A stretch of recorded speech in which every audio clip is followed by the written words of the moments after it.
बिस्मिल्लाहिर्रहमानिर्रहीम। अस्सलाम वालेकुम दोस्तों, उम्मीद करता हूँ आप बिल्कुल ठीक ठाक होंगे। दोस्तों आज है 26 सितंबर सन 2021 और दिन है इतवार का। दोस्तों आज की वीडियो में मैं आपके साथ शेयर कर रहा हूँ ओमान के कोविड-19 के केस। ये टोटल 72 घंटों का डाटा है।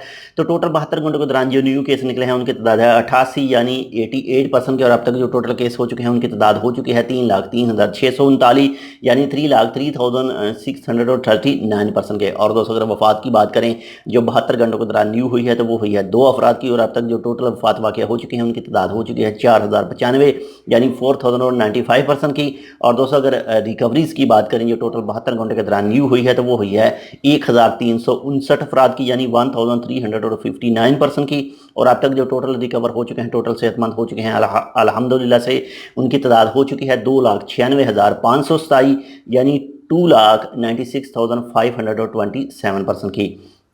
और दोस्तों अगर बाकी मरीजों की बात करें इंशाल्लाह वो भी बहुत जल्द रिकवर हो जाएंगे, सेहतमंद हो जाएंगे। तो उनकी तादाद है इस वक्त बाकी 3,017 यानी 3,017% की। और दोस्तों अगर हॉस्पिटल की बात करें जो टोटल 24 घंटों के दौरान न्यू एडमिट हुए हैं, हॉस्पिटल में दाखिल हुए हैं, तो उनकी तादाद है 2 यानी 2%। और अब तक जो टोटल हॉस्पिटल में मौजूद हैं उनकी तादाद है 41 यानी 41%। और दोस्तों अगर ICU की बात करें जो इंतहाई निगहदाश्त हालत में इस वक्त मौजूद हैं तो उनकी तादाद है 24 यानी 24%। अल्हम्दुलिल्लाह से केसों की तादाद नीचे आ रही है, बहुत ही अच्छा है। और बहुत ही जल्द इंशाल्लाह तमाम केस ज़ीरो चले जाएंगे और जो इस वक्त मरीज़ हैं वो भी इंशाल्लाह सेहतमंद हो जाएंगे। तो ये थी आज की अपडेट। अगर आपने अभी तक हमारा ये channel take with Urdu subscribe नहीं किया तो आप इसको सब्सक्राइब कर सकते हैं। मज़ीद ऐसे ही मालूमाती वीडियोज़ के लिए मिलते हैं आपसे दूसरी अपडेट के साथ। तब तक के लिए अल्लाह हाफिज़।